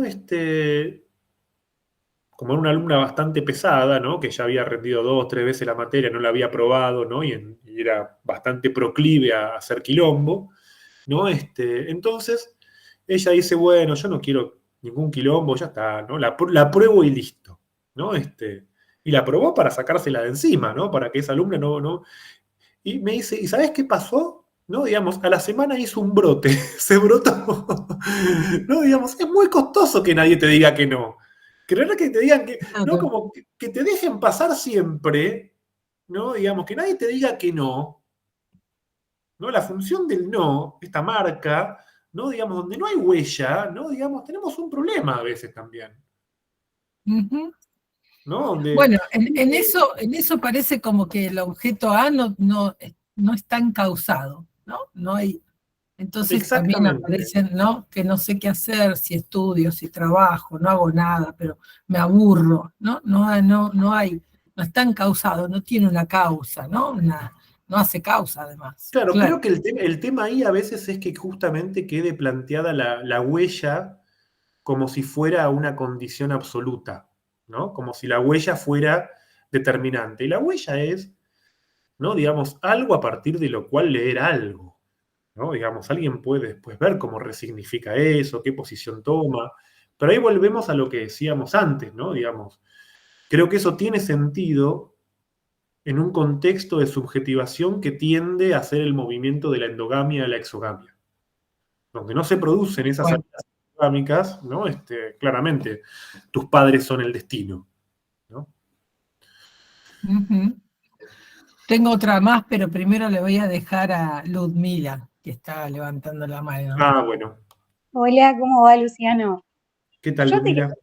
preguntar, porque me quedó una duda, porque estamos bajo la consigna de Edipo ha muerto, pero vos dijiste que te llegan pacientes y lo que notás es una manera trágica que tienen las personas de relacionarse y que no pasan a la comedia de los sexos.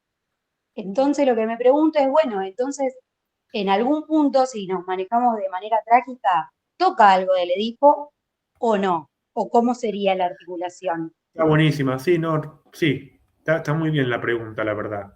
Este, Quizás dije trágico en el sentido más general de la palabra, no en el sentido de la tragedia como podría pensarse en el sentido griego, en el sentido de la tragedia griega es el encuentro con un imposible, ¿no? En última instancia, cuando uno lee el drama de Edipo, ¿no? Sabe que eso va a terminar mal desde que empieza, ¿no? Creo que en todo caso, por ahí esas vidas trágicas de las que hablo son por ahí estas vidas de las que menciono recién, que bueno, un poco tomando tu pregunta, ¿no? Creo que también tratando de pensar un poco en clave de actualidad, ¿no? ¿Por qué tanta gente, por ejemplo, busca respuestas, por ejemplo, en las constelaciones familiares? ¿No? Digamos, ¿por qué? Porque son una narrativa, ¿no? Porque ya no encontramos narrativa en nuestras vidas. Ya no entonces, ¿no? Como hay que buscar la narrativa en otras generaciones, ¿no? La falta de narrativa personal, la falta de historia en nuestra propia vida, la de subjetivación porque en última instancia también el Edipo es una narrativa personal, ¿no? Digamos, esa narrativa mínima, no sé, que está, qué sé yo, en la rueda mágica de Fito cuando dice, ¿no? Recuerdo un día como hoy, me fui de casa a tocar rock and roll y no volví nunca más. Es una narración. Es un modo de narrar la exogamia, ¿no? Digamos, en 3 versos de una canción. No, ahora, donde no hay narrativa, ¿no? Muchas veces, bueno, qué sé yo, son formas de tratar de pensar, ¿no? No sé, bueno, lo que a mí me pasa es que yo tengo que sanar el linaje materno, ¿no? Bueno, qué sé yo, ¿viste? Yo charlaba la otra vez con alguien que, que justamente se dedica a las constelaciones. Yo trato de no ser prejuicioso en eso, trato de escuchar, ¿no? Digamos, Y me preguntaba, ¿no? Como, bueno, pero ¿cuál es la diferencia entre el psicoanálisis y las constelaciones? Porque las constelaciones son también todas más o menos iguales, ¿no? Digamos, todos los que van a constelar salen y dicen, bueno, yo tengo que sanar el linaje materno, yo tengo que darle lugar a mi padre, o no sé, tuve, no sé, los excluidos de la familia, el perpetrador, utiliza, ¿no? Como charlaba con alguien que me dice, nosotros tenemos, ¿no? 10, 15 relatos que son más o menos los que siempre uno escucha, ¿no? Bueno, a nosotros al psicoanálisis le pasa lo mismo, ¿no? Digamos, tenemos nuestras narrativas básicas. Pasa que quizás la diferencia entre el psicoanálisis y las constelaciones es que el psicoanálisis no constituye una narrativa, sino que busca la actualización de esa narrativa en el dispositivo clínico, ¿no? Digamos, no busca, no es solamente una narrativa, ¿no? Sino que busca, como decía en el desarrollo, se trata de llegar a esa instancia en la que la narrativa encuentra un límite también, ¿no? Digamos, así todo no se explica.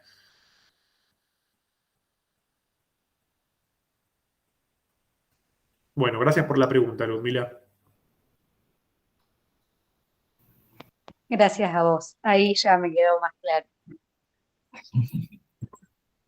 Bueno, tengo unas cuantas más, pero voy a hacer una precisa por el horario y no te quiero seguir extendiendo. Pero cuando vos planteabas esta cuestión de, bueno, qué actualidad pueda tener el psicoanálisis, nosotros desde la cátedra trabajamos con relación a, lo planteamos en lo invariante del psicoanálisis y lo variable de la época, ¿no? Exacto, sí. Tengo ese nombre yo. Pero lo invariante, no pensado como un adjetivo, que una imprenta lo puso mal, lo puso como adjetivo, lo invariable es un adjetivo, lo pensamos a lo invariante como las matemáticas, ¿no? Cuando una figura no varía su forma, ¿no? Así que nos planteamos al psicoanálisis con esto de lo invariante y lo variable de la época, ¿no? Y ahí hay por supuesto, la época entra a partir de los enunciados o las posiciones de los pacientes, esto que, bueno, vos ilustraste muy bien. Pero bueno, pensaba si vos estás de acuerdo con este término, ¿no? De lo invariante, porque me parece que eso organiza, y muy especialmente a partir de la lectura de Lacan, ¿no? Donde Lacan despoja absolutamente toda la ficción, porque sigue siendo una ficción, pero la despoja completamente de los contenidos, de lo imaginario, de la narrativa, ¿no? Y entonces eso, en ese punto, ¿no? Sería lo invariante, ¿no? No sé cómo lo pensás vos. Sí, yo estoy Y de eso acuerdo. epistemológicamente, obviamente. Cuando Leo me pasó el programa, un poquito lo pensaba también eso en función de lo que dije, ¿no? Sobre todo, pienso que la época tiene que ver con los cambios de subjetividad, pero también con los cambios de teoría, ¿no? Digamos, como dije, el pasaje de la teoría freudiana, la teoría kleiniana, la teoría, ¿no? Como, si quieren, winnicottiana, o Kemberg, Lacan, qué sé yo, digamos, la psicología del yo, ¿no? Como son diferentes cambios teóricos, que creo que cada cambio teórico es un cambio de época, ¿no? Pero el cambio teórico se sostiene, ¿no? Digamos, en modelos, ¿no? El modelo no se confunde con la teoría. Yo creo que creo que hay un cambio que no es un cambio de época, que tiene que ver con el cambio del modelo representacional, ¿no? Producir teoría para representar lo que nos encontramos en la clínica, que es, creo yo, algo propio del psicoanálisis hasta Lacan, fundamentalmente. Y creo que sí creo que Lacan es el psicoanalista que más en serio pensó que el psicoanálisis pueda dar un salto epistemológico, ¿no? Que ya no solamente la teoría lacaniana es una teoría del psicoanálisis, sino que la teoría lacaniana es además, ¿no? Digamos, un cambio de modelo epistemológico para el psicoanálisis. Y creo que ahí es donde justamente, ¿no? Es como si Lacan dijera, podemos seguir siendo freudianos aunque ya no haya ni un neurótico arriba de la Tierra. No necesitamos que haya neuróticos para que siga, ¿no? Porque podemos hacer ese salto, ¿no? Digamos, podemos leer la invariancia de la teoría freudiana independientemente de que represente, ¿no? Digamos, no necesitamos que describa una realidad, ¿no? Porque la potencia teórica del psicoanálisis no depende de su representación o de que sea un modelo de la realidad. Entiendo demasiado, no comparto quizás demasiado, creo que por ejemplo, no sé, hay autores que empezaron como a pensar la relación entre el psicoanálisis y la física cuántica, que se empezaron a ir para ese lado. A mí ya me parece demasiado, ¿no? Como me parece mucho eso, pero entiendo que es una forma de entender ese pasaje de lo que implica un salto epistemológico en el psicoanálisis, ¿no? Que no tiene que ver con tratar de fundamentar al psicoanálisis como una ciencia, sino que No. yo lo pienso más en términos de, ¿no? Como cuando Badiou habla de la idea de modelo, de lo que es un cambio de modelo, ¿no? Digamos, de hecho, bueno, creo que cuando Badiou, que es matemático y es alguien que además entiende demasiado, creo yo, de filosofía de la ciencia, ¿no? Digamos, propone como, propone como sus ideas fuertes de ciencia, ¿no? Pone la matemática, el psicoanálisis, y uno se sorprende, ¿no? Porque dice, ¿cómo el psicoanálisis al lado de la matemática? Si es una ciencia exacta y el psicoanálisis, bueno, pero él dice, no, porque tiene que ver con la idea de modelo que buscamos para el psicoanálisis. Es de Sí, las tal pocas cual. teorías que se puede modelizar, dice, ¿no? Como se puede modelizar el psicoanálisis. Mm. Sí, sí, tal cual. Bueno, pensaba cuando Lacan, con el axioma, el inconsciente está estructurado como un lenguaje, bueno, ahí también hace, ¿no? Una posición, marca un antes y un después, digamos, Claro. porque cualquier teoría habla del inconsciente, pero cuando decís que el inconsciente está estructurado como un lenguaje, chau, listo, está en otra categoría, ¿no? Y es una categoría de inclusión lógica que implica muy diferente a un inconsciente romántico, o un inconsciente opuesto a lo consciente, o un inconsciente, qué sé yo, ¿no? Así que sí, eso marca, ¿no? Me parece ese cambio epistemológico que vos decías antes. Tal cual. Bueno, Tal cual. No sé Totalmente de acuerdo. si alguien más quiere preguntar algo, no sé si alguien se anima a levantar la manito o prender el micrófono.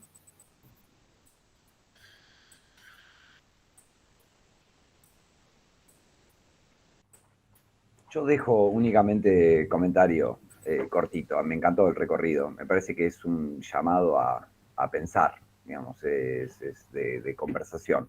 Sí me resulta, comparto la cuestión del diagnóstico, la dirección del tratamiento me hace ruido.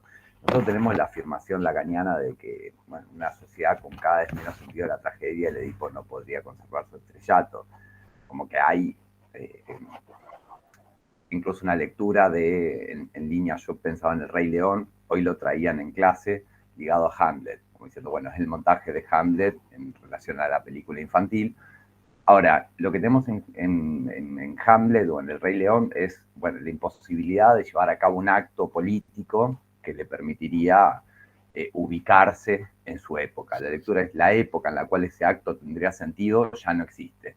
Ha cambiado el mundo, entonces se ha perdido el sentido de la tragedia. Lacan dice, ya no está la saturación de los ideales del yo en términos institucionales, estamos cada vez llamados a una realización individual, estamos cada vez más solos, con fenómenos cada vez más hipocondríacos, cada vez más pasionales, cada vez más encerrados en nosotros mismos. Entonces, por un lado podríamos decir, che, hay algo del Edipo que se pierde como ordenador, pero por otro lado estaría como en el horizonte de todo análisis el Edipo. Es decir, no sería el pasado, sino que sería como el futuro. Es decir, no es tanto lo que Freud dijo, sino lo que hoy nos hace decir en relación a los modos de satisfacciones actuales. Si esos modos de satisfacciones son pulsionales, o son narcisistas, o tocan algo del ideal y permiten una economía de deseo. Es como, hoy me parece que es un trabajo de pensamiento. Es decir, no está en Freud, pero creo que Freud nos hace decirlo, digamos, es volver a pensar el Edipo en las coordenadas de una época que no es la freudiana, ¿no? digamos, es volver a poner en el horizonte sería como el sujeto, decir, bueno, ¿qué podemos pensar? Eso que en Freud está al final de un análisis en relación a la dureza del carácter, al núcleo pasional, hoy se nos presenta de entrada. Entonces se nos presenta una dureza, una rigidez, un hermetismo, que no es el fin de, ¿no? lo interminable de un análisis, sino que sería como el comienzo.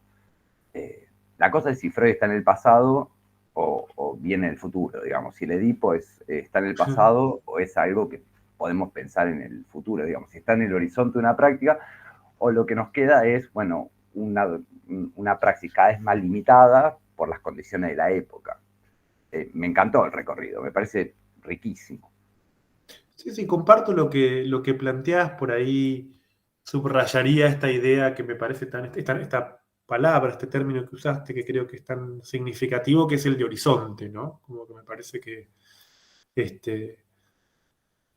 se acerca a lo que yo planteaba cuando hablaba de los límites, ¿no? Un psicoanálisis que puede interrogar sus límites, ¿no? Como el psicoanálisis que puede pensar el horizonte del psicoanálisis también, ¿no? Como ya no solamente tener que hablar de realidades, ¿no? Sino que me parece que la idea de horizonte creo que es bien interesante. Gracias. Hola, Luciano, ¿qué tal?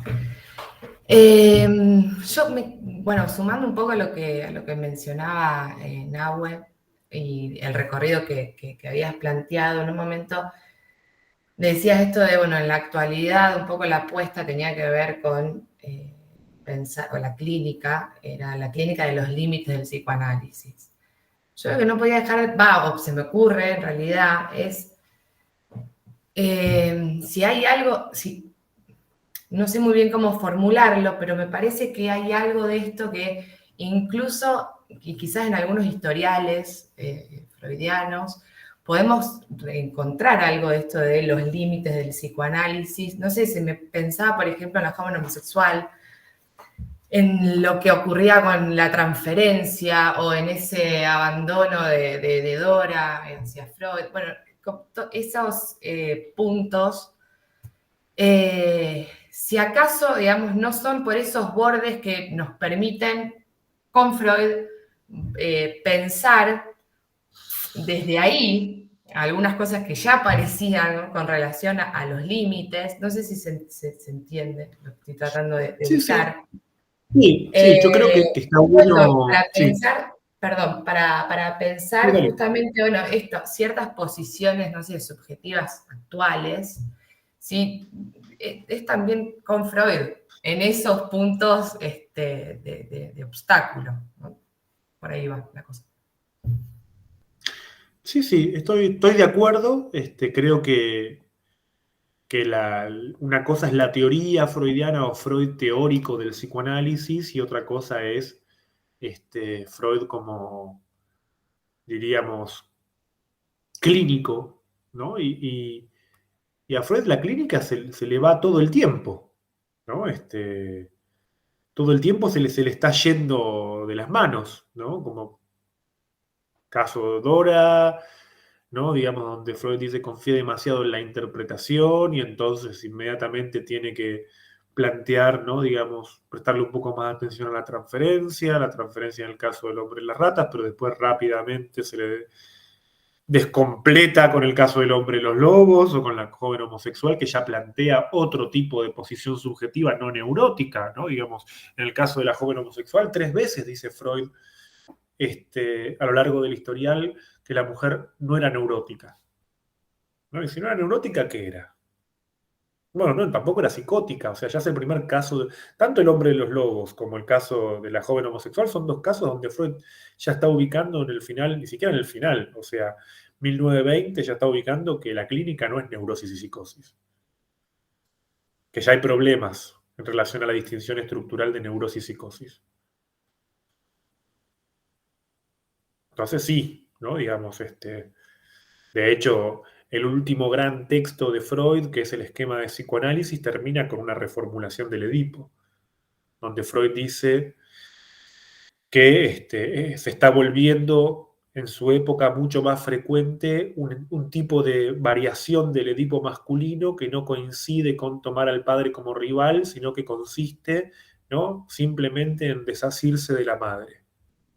O sea, no se instaura solamente el conflicto de rivalidad, o sea, el padre ya parece que no, sino que más bien es una variación del Edipo para el varón que tiene como eje, ¿no?, tener que desprenderse de la madre sin ningún tipo de prohibición.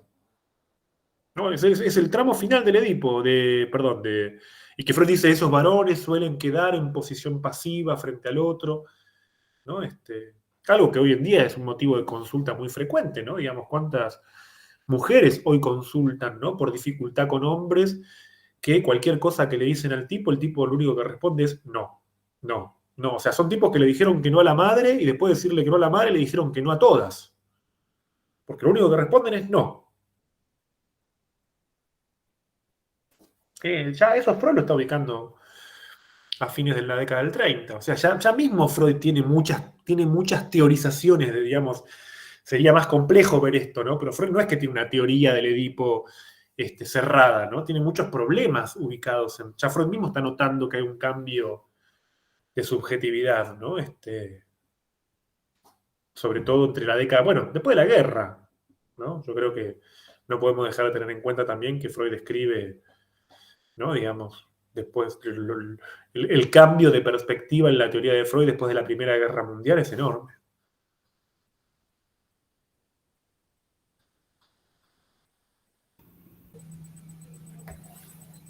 Bien. Buenísimo. No sé si alguien más quiere preguntar algo.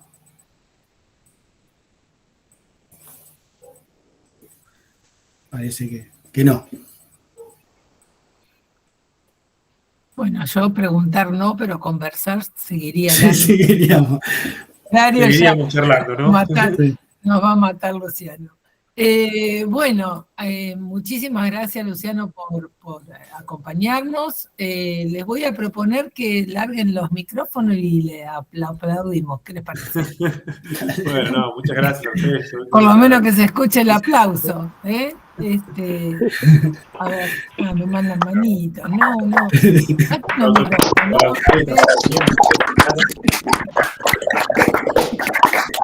bueno, muy bien, gracias Luciano, ya te vamos a volver a invitar. Nos quedó un montón de cuestiones interesantes a replantear y bueno, de nuevo, gracias Leo por haberte ocupado. Esta vez te tocó. Muchas gracias, muchísimas gracias. Bueno, gracias, nos vemos. Chau. Chao, Gracias. Gracias. Chao, gracias. Yeah. Chao, gracias.